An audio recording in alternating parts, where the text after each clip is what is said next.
All right. We're going to start a couple minutes early because I have to leave. Today I have a deadline that I have to think about. I have to leave to head to my kids' school at about 2:30. So I thought, you know what? We'll get the small talk out of the way in our free 5 minutes here before we actually start the official lesson.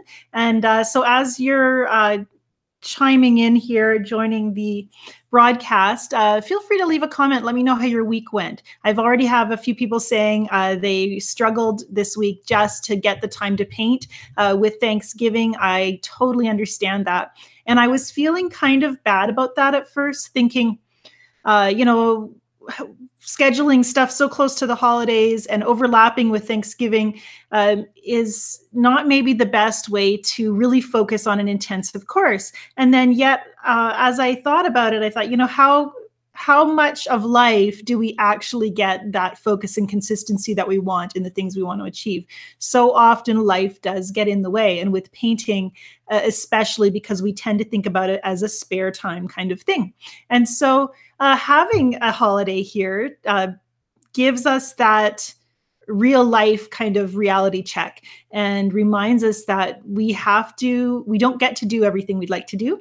And we have to make peace with what we're able to do and kind of let go of the rest. So I don't think it's a bad thing, actually, that you didn't have enough time to paint this week. If you were busy with the holiday and caring for family, those are really important things.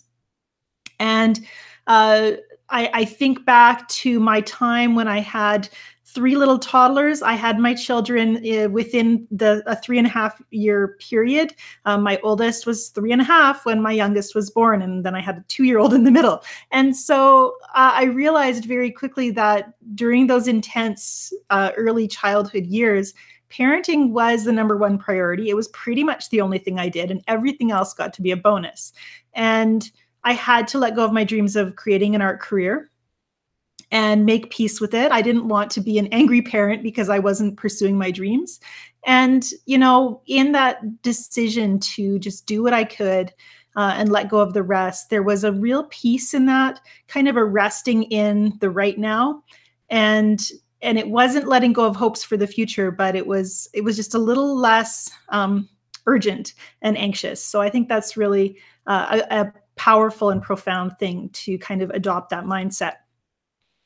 I have a few questions popping up, and that's a great, that's good. That's a good thing. I'll try to get to those and answer them. Like I said, we're just running straight through till 2:30 today. My son has a volleyball tournament, and I was asked to provide some transportation for the kids to the tournament. So I have to hustle out of here at 2:30, but I think that should give us enough time to do a recap and talk about what we've learned this week and look ahead to week 5.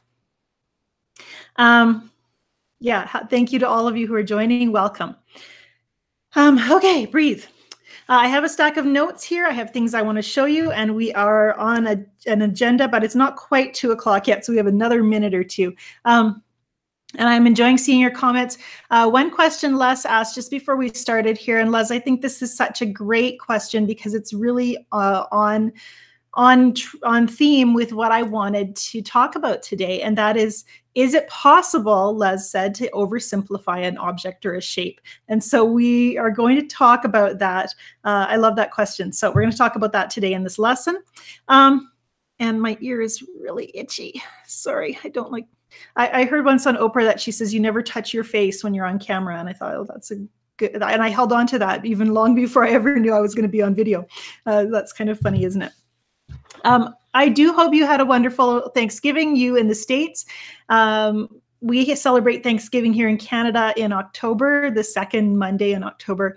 And so then we have, I think, a little bit more breathing room between Thanksgiving and Christmas, which I've always thought is a good thing. And I was telling I have an email list that I send to people who want to teach art online. So I have connections there in that field. And I was telling them how my favorite book when I was 6 years old was a book called Squanto, Friend of the Pilgrims. And it was about how when the Pilgrims came over in the Mayflower, they had made friends with various of the, we say First Nations here in Canada, the Aboriginal people. And Squanto came along and helped them not to starve in that first winter in the States, in the New World. And I loved that book, and I couldn't figure out why. And then just recently, just this week, I was thinking back to that and realizing that the reason I love that book is that Squanto and a number of the other heroes that I had when I was a child. I loved Florence Nightingale, Hudson Taylor, who was a missionary to China. I was obsessed with these people, and all of them had in common that they were leaders who served their people. And when I realized that connection, and how even when I was just 6 years old reading, chapter books for the first time, I was an early reader. It was that I connected really deeply to those people who had those roles. And now looking at what I get to do for a living, I mean, this is just so amazing that I get to serve you in this leadership position. And it's really quite special. Suzanne says, my son loved that book. Isn't it funny how different things take hold of us? Okay, moving on, we're going to actually get to the lesson now. This week's focus. What I really enjoyed seeing, and my camera is crooked again, just there we go. I always feel like I'm kind of craning my neck. This week, I really loved looking at the paintings that were developed as you repeated the same subject more than once. And some of you had huge breakthroughs that were so inspiring for the rest of us, and maybe a little envy-inducing. We'll talk about that in a minute. But I want to just bring out the point that every painting really is an experiment. No painting is ever the exact same as the painting before it. And I'm going to show you that in my own paintings today. And we have each subject, and we talk about this. Actually, I encourage you, I watched the intro to week 4 again today. And as I watched it, I thought everybody needs to see this at least twice, because it's a longer intro. It's 8 minutes. But I talk really passionately about the fact that you can paint any subject if you focus on the values, the light and dark values that make up the form and shape of the object. And what I really thought this week, I have the world's itchiest face today. Sorry, Oprah. What I really saw today, or this week, as I looked at your paintings, were that the ones that were successful in simplifying the subject were the ones that we really connected with more deeply. And so simplifying is a goal. And Rita, you're from Snowy River. That is so cool. I love that movie too. I don't know if there's servant leaders in that, but cool. I just want to travel the world when I see where everyone's checking in from. Iritz from Austria. We have Joanne in Vancouver, which is actually a neighbor. Basically, it's 12 hours south of me. North Dakota. I'm going to miss somebody. Netherlands, UK. Yeah, you're just here from all over the world. And I know some of you are staying up a little late at night to watch this broadcast, which means I need to stay focused on the meat of our content. What I saw here in our student discussion group today, and take the time and look through what the fellow students have posted, even if you're not posting work yourself, because I share comments on the strengths that I see in the painting. I really believe in when I critique a painting, it's a lot, I try to bring out the things that I see that are strengths, because I think we do much better building on our strengths than focusing on our weaknesses. We build on those strengths, we get this nice, strong foundation. I see that students who paint the same subject repeatedly, they get to know that subject on a really personal level. And a lot of times when you're watching me paint, you're seeing me paint things that I've painted over and over and over again. And the more familiar you are with the subject, the more free you are to ask yourself, what do I want to say in this painting? Because the mechanics of painting that thing become internalized. I wanted to point out too that some of you are painting the same thing repeatedly and it looks the same or very close to the same every time. That is okay. I find for myself that I often get stuck and repetitive. So I do the same thing. I'm trying to paint this subject. I'm trying to find new ways to paint it. And yet I'm painting it over and over again without making an effective or even a significant change. And it feels like sometimes I need that. I need to get frustrated or bored with that subject in order to break past that and And it takes a little while. It's like having a big bag of keys and looking for the right one to open the door. So, and that just came to me. So if it was profound, then whoa. Um, so I really think that as we get away from the reference photo, build familiarity with our subject, we're able to start looking inward and saying, what do I want? I'm going to bring out show off some student work in just a second. I love seeing the list of where everyone's from. That's so amazing. Yeah, take a look in the chat as it comes up.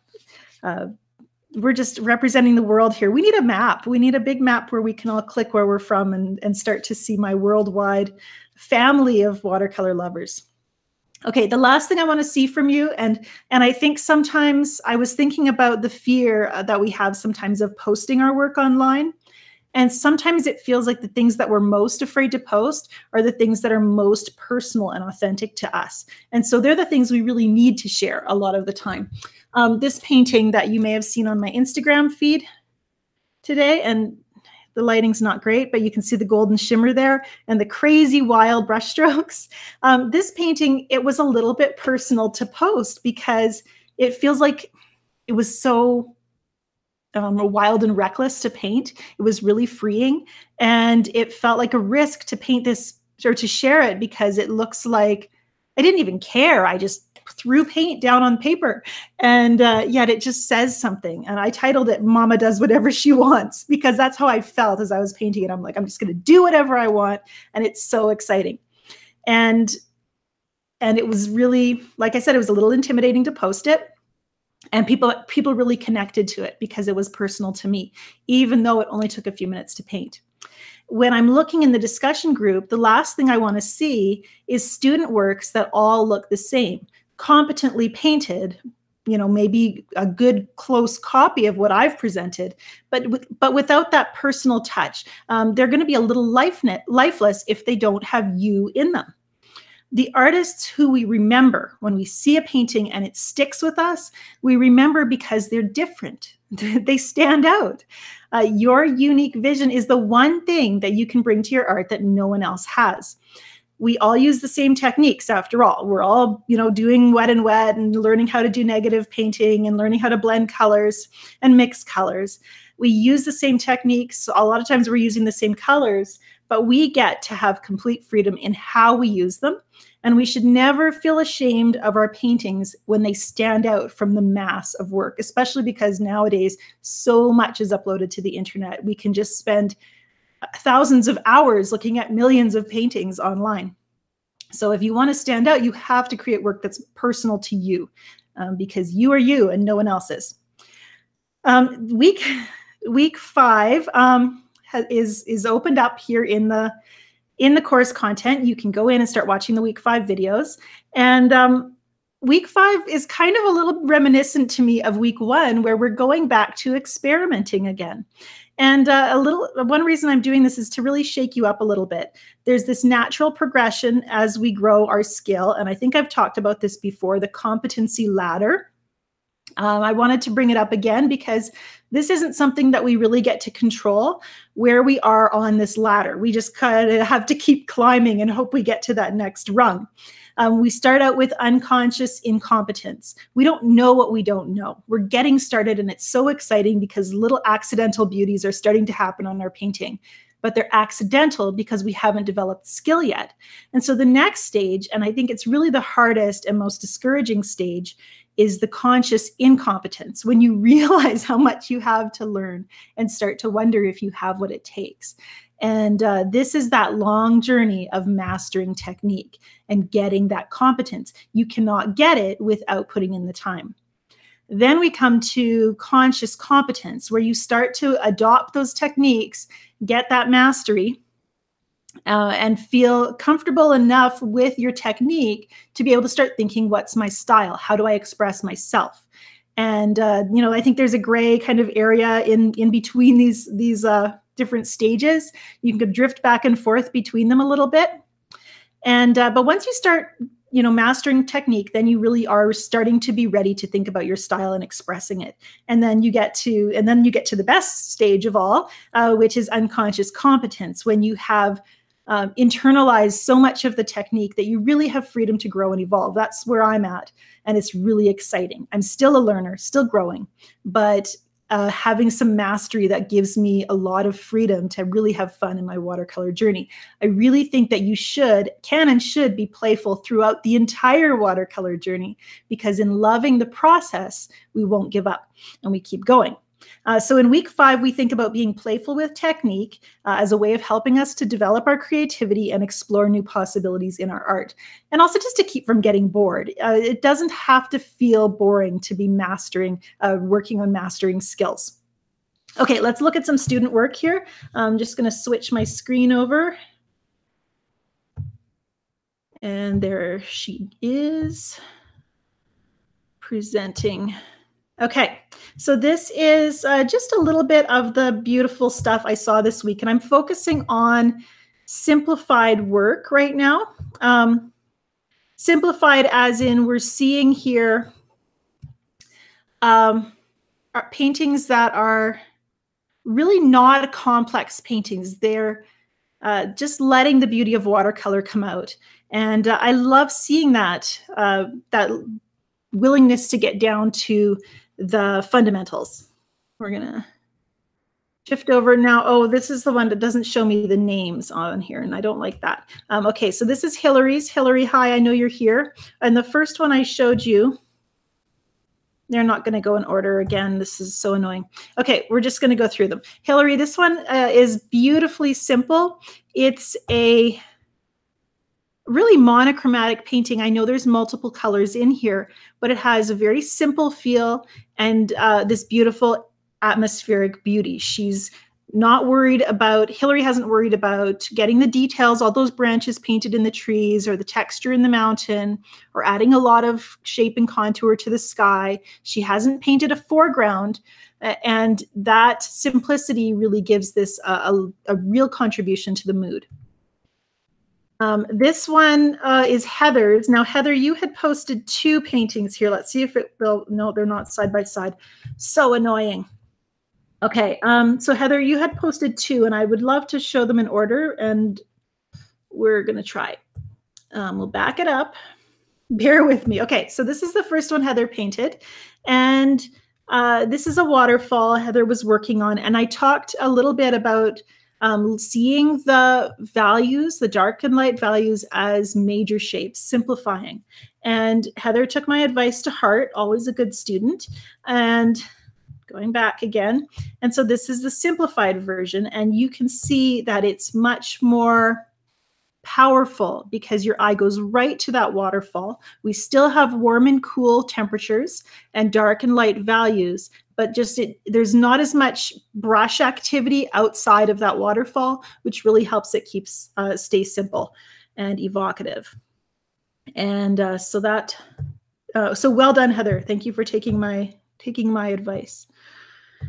This is Kathy's, another simple piece where Kathy has chosen one subject, one flower, and really let the beauty of watercolor shine in her background. She has placed some detail in those flower petals. In fact, they've got a delicacy of touch that contrasts strongly with the power and impact of that loose and textural background. It's a little bit jarring to have such softness and such textural power. And I think that's one of the reasons this painting is so fun to look at.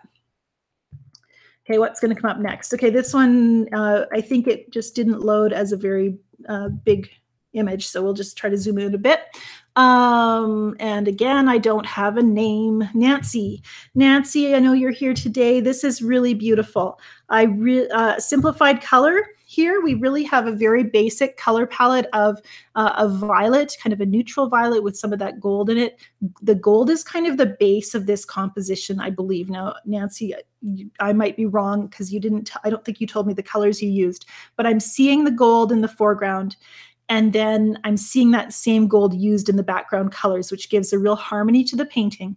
And then it's the strong value contrasts of the water, that light value water. We have a zigzag pattern that really brings the eye through the painting. And I want you to notice as well how Nancy has taken her background, her darks there, and really it's one shape.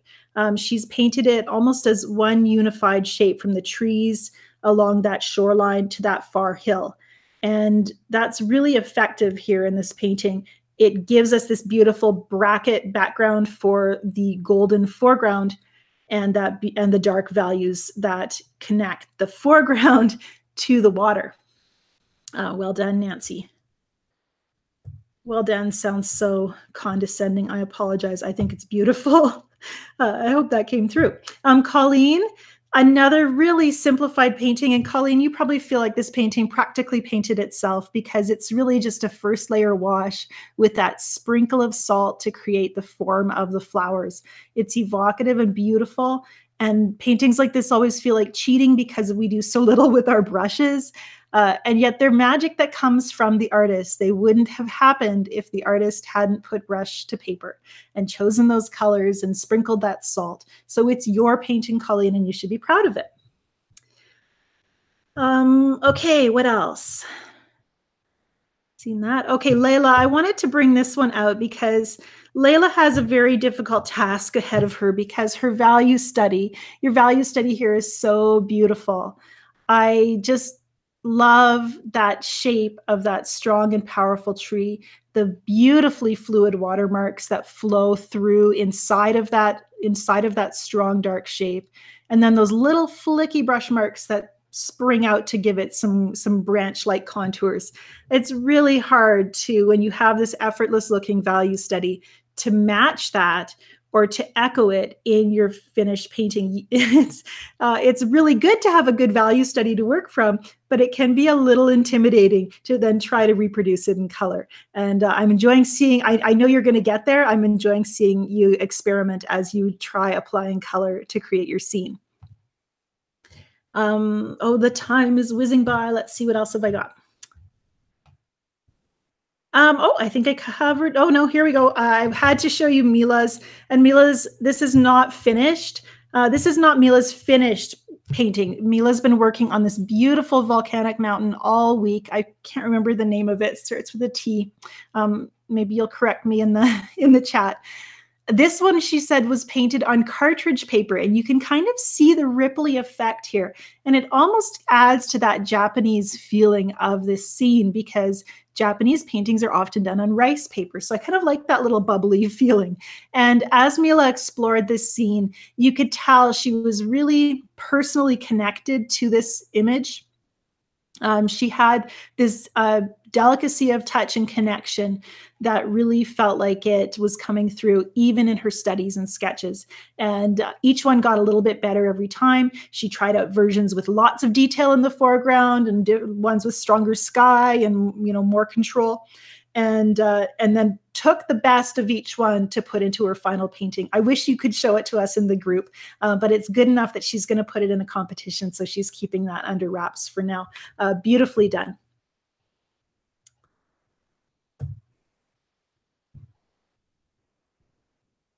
And oh, one more. This is Susan's, and Susan's actually a neighbor of mine. She lives in Beaver Lodge, which is about an hour away from me.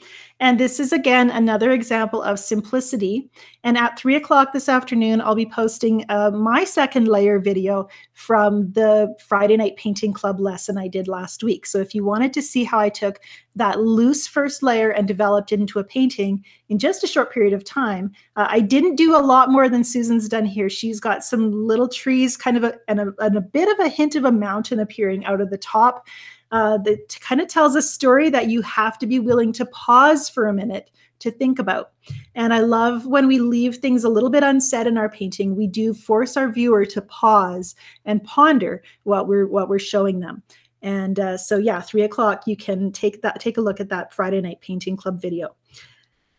Okay, switching. I'm going to move my camera over to my. Let me look at my notes here just before we quickly switch over. Yes, I can switch my camera over. I'm going to look at your questions as well in just a second. We're going to leave you with Susan's painting for just a moment longer while I move my camera.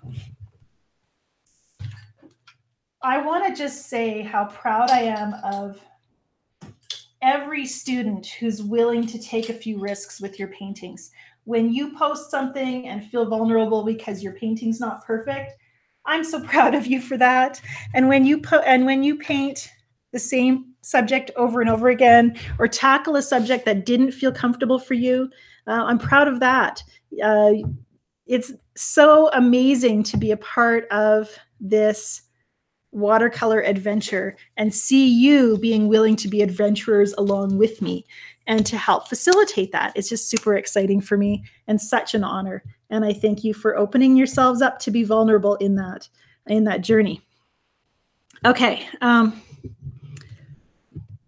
Layla says, I never saw a competition. No, Mila's competition, I think, is something to do with, no, it's not my competition. I'm not doing any competitions. It's not me. There are watercolor competitions. I'm going to get it wrong. There are a lot of watercolor groups that host competitions. Personally, I very rarely compete outside of my local region. I tend to, I'm not very good at meeting deadlines for one reason.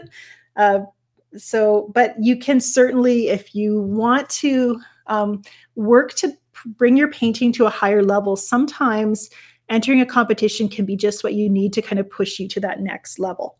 So hopefully that makes you think. If you've been one thing you should know is that if you're entering and winning competitions, it doesn't necessarily mean you're going to have success as having an art career. It's something else. Joanne, yes, the painting behind me on the wall is a version of the landscape we've done in week 4. I've painted it very many times. I want to show you this little painting here. This is just a quick brush play that I did just before our broadcast started. I was having some fun with mark making, kind of a little bit inspired by this one. And just that wanting to be free in my movements as I paint. And so I love this little 6 by 9 inch paper, which gives me the freedom to make lots of fun little paintings. And I want to show you something really cool that happens when we get playful. I believe I showed you this last week. I think I painted that on here. And then when my Tuesday night painting class came over, I did one with them. And so I painted it again. And so they're very similar. But then when I went to put my name down in the corner on this one, and then I went to put my name on this one, I accidentally turned it this way. And I saw a whole different landscape scene with a strong mountain and trees in the front. And so now I have 2 different paintings instead of 2 that are very much the same. So that was super fun to do. And it's really neat how you can see different things just by turning your painting at different angles. The other thing I wanted to show you was this one I did in the Friday night painting class. And it was just 2 colors, and I went in with the neutral tint afterwards to add this dark. And I painted some lines, and then I spritzed it with water, and I ended up with, I think, forest fire trees. And it has this wonderful mood. So sometimes just wonderful accidents happen when you're willing to take that painting to the next level.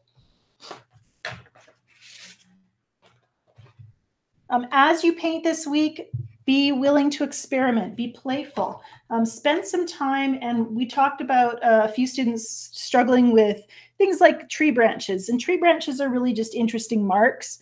I'm going to grab a blue today. So take your brush with some paint on it and work with creating free marks in your playful warm-ups. And some of that will be using strong, bold color. This is Cinereous Blue. And sometimes that might be using, more subtle, gentle color. Once those first marks are placed, you can take a nice additional color. This is the Mars Yellow. Actually, I should have gone to Nicolazo Yellow. It's a little more active on the paper. And you can add, I'm going to go to Nicolazo Yellow. We'll just pretend I didn't do the Mars. And throw that in and let that color fall on the paper where it will. And then I'm going to go back into the Cinereous Blue and make some more marks. And we're going to end up with some green. And that's okay. And mark making to me is really fun. I try to do it with all kinds of different brushes. This is just a cheap Japanese calligraphy brush that I found at my local craft supply store. And it's a chance to play with colors. This is quinacridone gold. And I drag the brush to get marks. I use the point of it. Let's see here, where'd that Quinn Gold go? Use the point of the brush to create lines, although, oh, that's not too bad. Usually I struggle to get a line that looks kind of fun and free. And I really want to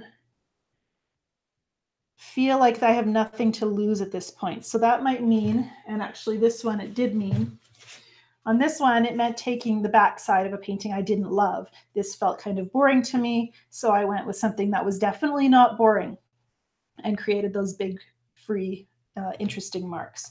And then if it starts to get a little too busy, which this one is, you can add some water and let things flow. Now, I don't have a ton of time for questions today. I probably should be thinking about sneaking out to help my volleyball player get to his game. But if you do have a few questions, why don't you go ahead and just leave a comment right now. If I don't get to it, feel free to place them in the discussion group for week 5, and I will check in there as I can, as my weekend allows. Having 3 teenagers means that a very good portion of my weekend is generally spent ferrying kids around. In fact, my weekends, I think, are busier and more stressful than my weekdays. So there we go. So we'll just finish up with a few questions here as we move on. Okay.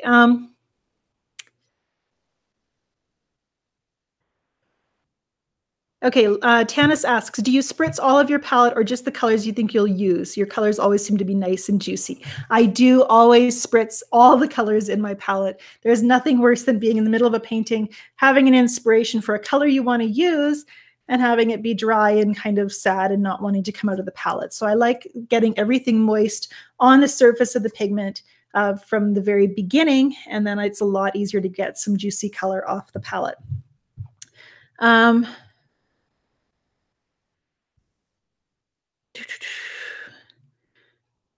Tanis, I'm not sure which video you're referring to, the Shinhan Red Violet. I would probably, yeah. So I'm not real sure. Now I saw some questions here. Let me see if I can find them. Orchid Blue says, when painting an object such as a tree and not using the normal color palette and instead using wacky colors, how do you choose what colors to go where? Generally, I plan my colors before I start painting. So I wouldn't be starting a traditional painting and then going, oh, I'm going to use, this completely random color.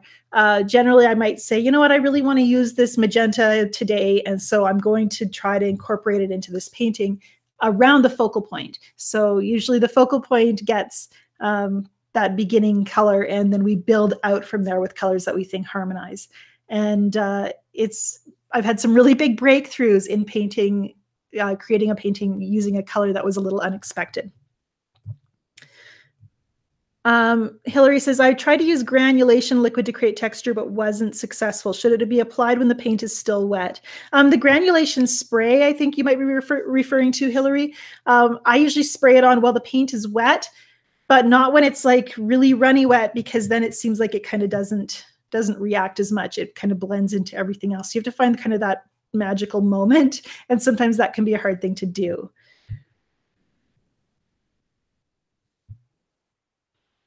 Terry says, what are your favorite Daniel Smith colors? I want to buy a couple because I love the granulation. Right now, I'm really liking Daniel Smith's Primatech colors. I don't have them all, but if you're looking for granulation, I would go with like a Moonglow or Zoisite.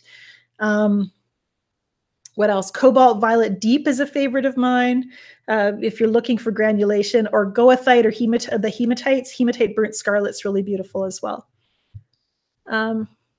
Dusty says, for me, it's the ugly parts of the ugly paintings I don't want to share. The ugly paintings have learning too, but yeah, I know we're not always open to sharing our worst work. I don't do it either, so there you go. Irit says, I was reluctant to follow tutorials for a long time because I didn't want them to look like someone else's work. Yeah, it's really nice to be able to say, how do I do this like me? And that's one thing I really try to teach, is principles that help you paint like you.